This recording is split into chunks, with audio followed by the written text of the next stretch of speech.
Hello friend, आपका स्वागत है नॉलेज पार्क यूट्यूब चैनल पे। दोस्त, आज मैं लेकर आया हूँ 30 मोस्ट इंपॉर्टेंट क्वेश्चन केमिस्ट्री के जो प्रीवियस ईयर एग्जाम में पूछे जा चुके हैं। और ये वीडियो काफ़ी हेल्पफुल होगा आपका जूनियर सुपर टेट के लिए, और जिस भी एग्जाम में साइंस का पोर्शन रखा गया है उस एग्जाम के लिए बहुत ही हेल्पफुल होगा। तो चलिए फ्रेंड, शुरू करते हैं। पहला क्वेश्चन है, alcohol prepared by distillation of would is. लकड़ी के आसवन द्वारा तैयार किया गया शराब को हम क्या बोलते हैं फ्रेंड? तो इसे हम बोलते हैं मेथाइल अल्कोहल। ठीक है, ऑप्शन नंबर बी हमारा करेक्ट होगा। और इसे हम वुड अल्कोहल के नाम से भी जानते हैं। और फ्रेंड, मिथाइल अल्कोहल का जो फॉर्मूला होता है वो होता है CH3OH। ठीक है, ये मिथाइल अल्कोहल का फॉर्मूला होता है। अगला क्वेश्चन है, photo oxidation process is initiated by. प्रकाश ऑक्सीकरण प्रक्रिया शुरू की जाती है। तो फ्रेंड, फोटो का मतलब होता है प्रकाश। तो फ्रेंड, प्रकाश की जो प्रक्रिया, ऑक्सीकरण की प्रक्रिया है, वो प्रकाश के द्वारा ही आरंभ की जाती है। तो ऑप्शन नंबर ए हमारा करेक्ट होगा। अगला क्वेश्चन है, ultraviolet radiation striking the earth is due to the depletion of. किसके क्षय की वजह से परावैंगनी जो विकिरण पृथ्वी तक पहुंच रही है? तो फ्रेंड, आपको पता होगा जो अल्ट्रावायलेट रेज है उसको रोकने का काम कौन करता है फ्रेंड? ओजोन। तो ओजोन में जो डिप्लीशन हो रहा है उसी की वजह से परावैंगनी जो किरण है वो पृथ्वी तक पहुंच रही है। और फ्रेंड, जो ओजोन लेयर है वो किस लेयर में पाई जाती है? तो फ्रेंड, ये पाई जाती है समताप मंडल में, स्ट्रेटोस्फेयर में। और इसको नापने की जो इकाई है, मतलब ओजोन लेयर की मोटाई की नापने की जो इकाई है फ्रेंड, वो है हमारी डॉप्शन। अगला क्वेश्चन है, major gaseous pollutant of thermal power station is. तापीय ऊर्जा संयंत्र का प्रमुख गैसीय प्रदूषक कौन सा है? तो इसमें से बताना प्रमुख गैसीय प्रदूषक कौन सा है? तो फ्रेंड, ये हमारा है sulphur dioxide, SO2। Option number D हमारा करेक्ट होगा। अगला क्वेश्चन है, the process of removal of calcium and magnesium from the hard water is known as. कठोर जल से कैल्शियम तथा मैग्नीशियम निकालने की प्रक्रिया को क्या कहलाती है? तो फ्रेंड, ये कहलाती है वाटर सॉफ्टनिंग, जल मृदुलीकरण। ठीक है, ऑप्शन नंबर डी हमारा करेक्ट होगा। अगला क्वेश्चन है, the tip of match stick contents. माचिस की तीली की नोक पर रहता है। तो फ्रेंड, जो माचिस की तीली होती है उसकी जो टिप पे लगा होता है वो होता है फ्रेंड पोटेशियम क्लोरेट। ठीक है, कंफ्यूज मत होइएगा फ्रेंड, यहाँ पर माचिस की तीली की जो टिप है उस पे पूछा गया है, तो उस पे होता है फ्रेंड पोटेशियम क्लोरेट। और जो मैच स्टिक पे जिस पे हम रब करते हैं, जैसे लाइनिंग जैसी बनी होती है, उस पे हमारा लगा होता है रेड फास्फोरस। ठीक है, तो जो टिप की बात की जाए तो उस पे होता है पोटेशियम क्लोरेट, और जब हम लाइनिंग वाली जिस पे हम रब करते हैं उसको, तो उससे वो क्या होता है फ्रेंड? रेड फास्फोरस होता है। तो यहाँ पर ऑप्शन नंबर ए हमारा करेक्ट होगा। नेक्स्ट क्वेश्चन हमारा है, match the source in the column be with the product of column A. इसमें से फ्रेंड मैच कराना कॉलम ए को कॉलम बी से। तो पहला हमारा है फॉर्मिक एसिड। तो फॉर्मिक एसिड फ्रेंड किस में पाया जाता है? तो फॉर्मिक एसिड जो है चींटियों में पाया जाता है, मतलब ए का हमारा जो ऑप्शन होगा वो सी होगा। और फॉर्मिक एसिड का जो फॉर्मूला होता है वो होता है HCOOH। नेक्स्ट हमारा सिट्रिक एसिड। तो फ्रेंड, सिट्रिक अम्ल जो पाया जाता है वो नींबू में पाया जाता है, मतलब ऑप्शन नंबर ए इसका हो जाएगा, बी का ए हो जाएगा। और टार्टरिक अम्ल किस में पाया जाता है? तो फ्रेंड, ये पाया जाता है इमली में। तो यहाँ पर जो ऑप्शन हमारा करेक्ट होगा वो होगा ऑप्शन नंबर बी। नेक्स्ट हमारा है, commercially sodium bicarbonate is known as. व्यापारिक रूप से हम सोडियम बाइकार्बोनेट को किस नाम से जानते हैं फ्रेंड? तो इसे हम जानते हैं बेकिंग सोडा के नाम से। ऑप्शन नंबर बी हमारा करेक्ट होगा। और बेकिंग सोडा का जो फॉर्मूला होता है वो होता है NaHCO3। ठीक है, सोडियम बाइकार्बोनेट। अब बात की जाए वॉशिंग सोडा की, तो फ्रेंड वॉशिंग सोडा का फॉर्मूला होता है Na2CO3 होता है। नेक्स्ट हमारा है, an emulsifier is an agent which. पाइसी कारक एक एजेंट होता है जो। पहले फ्रेंड जानते हैं पाइसी इमल्सिफिकेशन क्या होता है। तो फ्रेंड, दो लिक्विड का जो मिक्सचर होता है उसे हम बोलते हैं जो अघुलनशील हो, जैसे पानी और तेल। इसे हम फ्रेंड क्या बोलेंगे? इमल्सीकरण। ठीक है, इमल्सीकरण बोलते हैं, इमल्सन का मिक्सचर बोलते हैं इसको हम, मतलब जिसमें दो लिक्विड ऐसे हो जो अघुलनशील हो। तो फ्रेंड, यहाँ पूछा गया है एक एजेंट कौन सा होता है? तो फ्रेंड, ये स्टेब्लिश एंड इमल्शन। तो पायस को स्थिर करने को हम क्या बोलते हैं? इमल्सीफायर बोलते हैं। तो ऑप्शन नंबर ए हमारा करेक्ट होगा। अगला क्वेश्चन है mortar is a mixture of water sand and. तो फ्रेंड मोर्टार जो पानी बालू तथा किसका मिक्सचर मोर्टार कहलाता है, तो फ्रेंड ये कहलाता है स्लेट कास्टिक चूना। ठीक है, स्लेट लाइम पानी और बालू के मिक्सचर हम क्या बोलते हैं फ्रेंड, मोर्टार बोलते हैं। ऑप्शन नंबर ए हमारा करेक्ट हो जाएगा। अगला क्वेश्चन है which of the following substance is highly plastic elastic, sorry यहाँ पर इलास्टिक होना चाहिए था, इनमें से कौन सा बेहद लचकदार है।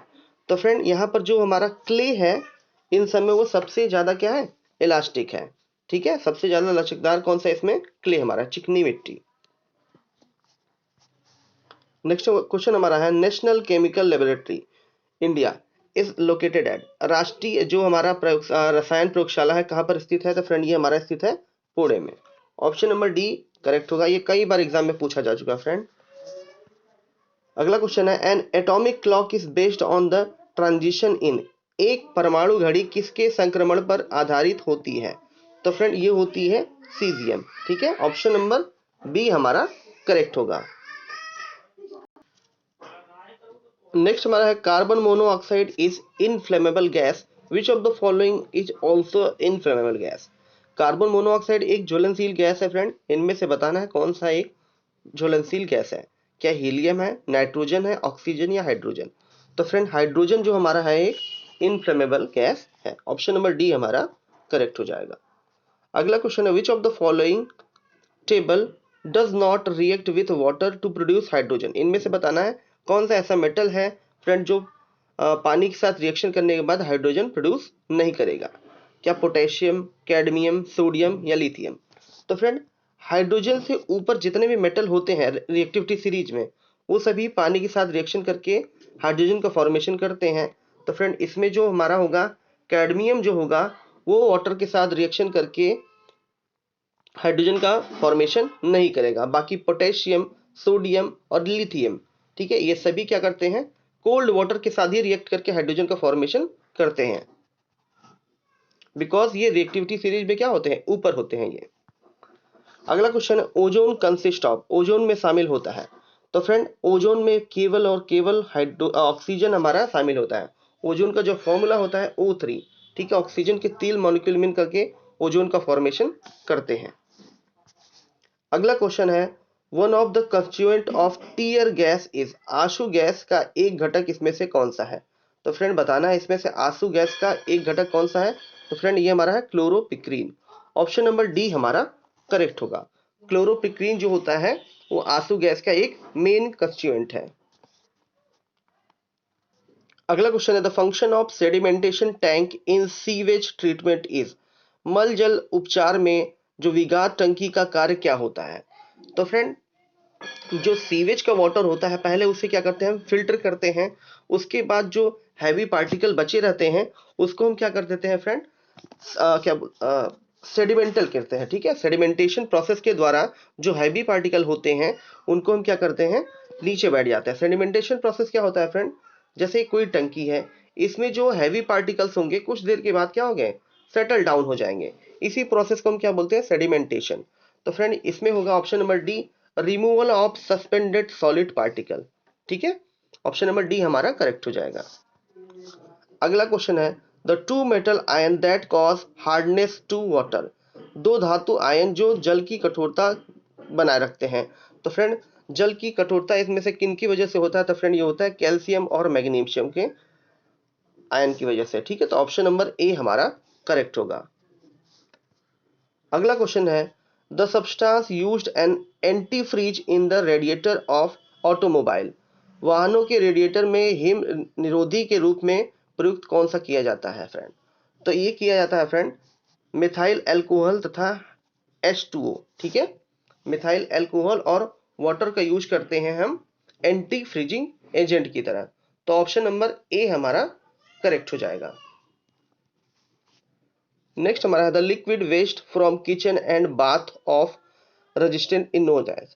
इसमें से बताना है फ्रेंड जो किचन और बाथरूम से जो वाटर निकलता है, जो पानी वेस्टेज निकलता है वो किसके अंदर होता है, तो फ्रेंड ये होता है हमारा सैलेज। ठीक है, ऑप्शन नंबर सी हमारा करेक्ट होगा यहाँ पर।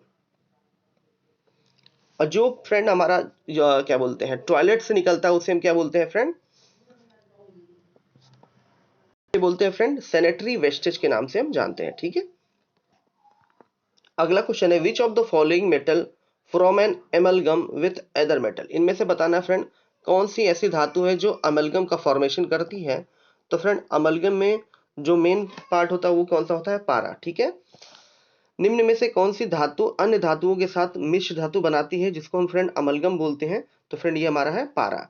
और फ्रेंड सबसे जो मेन इंपॉर्टेंट चीज होगी सिल्वर प्लस एजी का जो यूज होता है अमलगम का, ये फ्रेंड जो टूथ कैविटी होती है उसको फिलिंग करने के लिए हम यूज करते हैं। अगला क्वेश्चन है the isotope used for the production of atomic energy, परमाणु ऊर्जा के निर्माण के लिए प्रयुक्त करने के लिए कौन सा समस्थानिक यूरेनियम का हम यूज करते हैं सबसे ज्यादा। तो फ्रेंड यू यूज करते हैं यूरेनियम 235। ऑप्शन नंबर ए हमारा करेक्ट होगा। अगला क्वेश्चन है which of the following is a not an nucleon, इनमें से फ्रेंड बताना है न्यूक्लियन कौन सा नहीं है। तो फ्रेंड न्यूक्लियन का मतलब ये होता है कि न्यूक्लियस में कौन कौन प्रेजेंट है। तो फ्रेंड न्यूक्लियस में प्रोटॉन प्लस न्यूट्रॉन प्रेजेंट होता है, ठीक है। फिर ऑप्शन के हिसाब से देखा जाए तो फ्रेंड यहाँ पर पॉजिट्रॉन जो होगा वो करेक्ट होगा, ठीक है। न्यूट्रॉन जो इलेक्ट्रॉन होते हैं वो आउटर ऑर्बिट में क्या करते हैं फ्रेंड, चक्कर लगा रहते हैं, ठीक है। तो यहाँ पर ज्यादा जो ऑप्शन हमारा सही होगा वो होगा हमारा पॉजिट्रॉन। याद रखिएगा फ्रेंड न्यूक्लियन में जो होता है बस प्रोटॉन और न्यूट्रॉन होता है, ठीक है। यहाँ पर ऑप्शन थोड़ा डिस्टर्ब हो गया है यहाँ पर फ्रेंड, ठीक है। यहाँ पर ज्यादा जो करेक्ट ऑप्शन होगा यहाँ पर पॉजिट्रॉन होगा। अगला क्वेश्चन है beryllium sulphate is less soluble in water due to, beryllium sulphate पानी में कम घुलनशील होता है, इसका जो मेन रीजन वो कौन सा है। तो फ्रेंड बेरिलियम सल्फेट के अंदर जो होता है आयनिक बॉन्ड होता है, बट जो जो इसमें फ्रेंड ज्यादा जो रिस्पॉन्सिबल है उसको कम घुलनशील बनाने के लिए वो हमारा है फ्रेंड हाईली इन्फ्लेमेबल एनर्जी, ठीक है।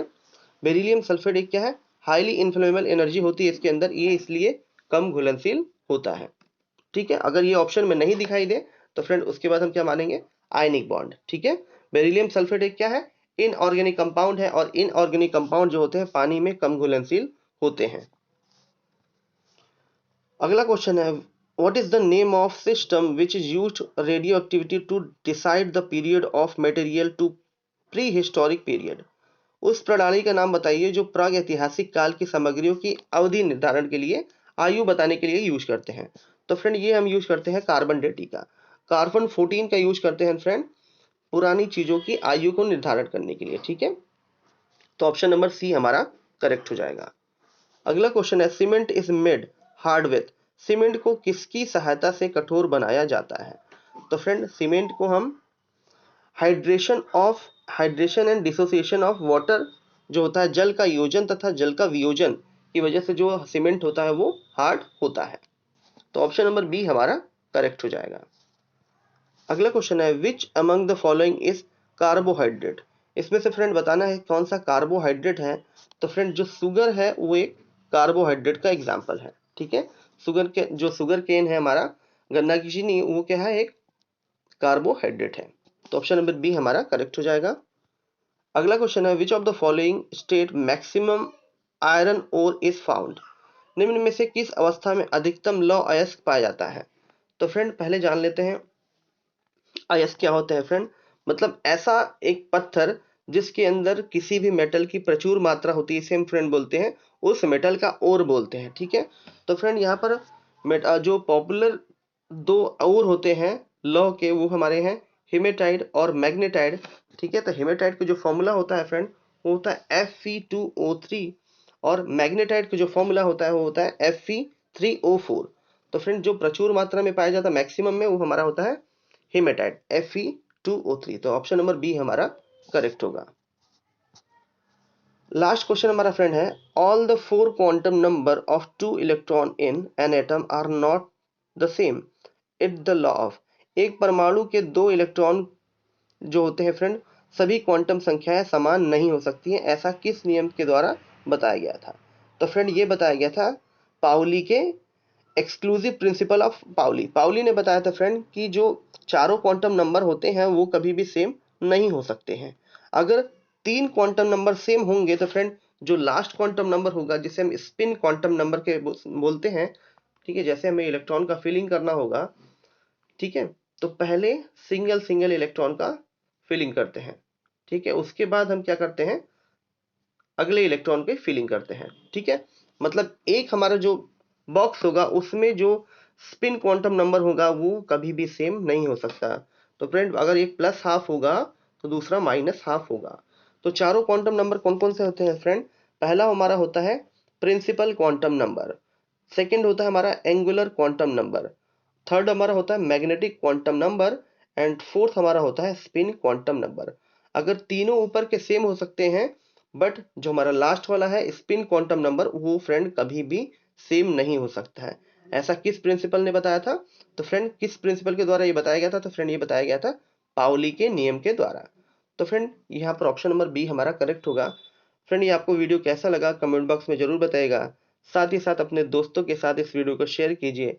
अगर आपने हमारा चैनल सब्सक्राइब नहीं किया है तो उसको भी सब्सक्राइब कर लीजिए। Thank you.